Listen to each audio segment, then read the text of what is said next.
ছাগলকাণ্ডে আলোচিত এনবিআরের সাবেক সদস্য মতিউর রহমান ও তার স্ত্রী সাবেক উপজেলা চেয়ারম্যান লায়লা কানিজকে গ্রেফতার করেছে গোয়েন্দা পুলিশের একটি দল। তাদের রিমান্ড চেয়েছে দুদক। গত বছর কোরবানির ঈদে ঢাকার সাদিক এগ্রো ফার্ম থেকে ইফাত নামে এক তরুণের 15 লাখ টাকা দামে ছাগল কেনার ফেসবুক পোস্ট ভাইরাল হয় সামাজিক যোগাযোগ মাধ্যমে, যা নিয়ে শুরু হয় আলোচনা সমালোচনা। পরবর্তীতে বের হয়ে আসে তার বাবা এনবিআরের সাবেক কর্মকর্তা মতিউর রহমান ও তার স্ত্রী লায়লা কানিজ লাকির নানা দুর্নীতি। গত রাতে ডিবি পুলিশের একটি দল রাজধানীর বসুন্ধরা এলাকা থেকে গ্রেপ্তার করে তাদের।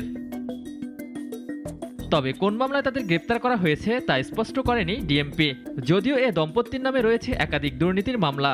সর্বশেষ গত 5 জানুয়ারি তাদের বিরুদ্ধে 3টি মামলা দায়ের করে দুদক। এদিকে ডিবি হেফাজতে জিজ্ঞাসাবাদ শেষে তাদের আদালতে নেওয়া হবে। দুদকের পক্ষ থেকে জানানো হয়েছে তাদের রিমান্ডও চাওয়া হবে। দুদকের মামলার এজাহারে বলা হয়, আসামি লায়লা কানিজ 13,51,58,000 টাকা জ্ঞাত বহির্ভূত সম্পদ অর্জন করেছেন। পাশাপাশি লায়লা কানিজের বিরুদ্ধে 1,53,00,000 টাকার অবৈধ সম্পদের তথ্য গোপন করার অভিযোগও আনা হয়েছে। ওয়ালিউল রনি, নাগরিক, ঢাকা। 250-টিরও বেশি ডিজাইন অপশন নিয়ে ওয়ালটন স্মার্ট ফ্রিজ, বোঝে আপনার প্রয়োজন।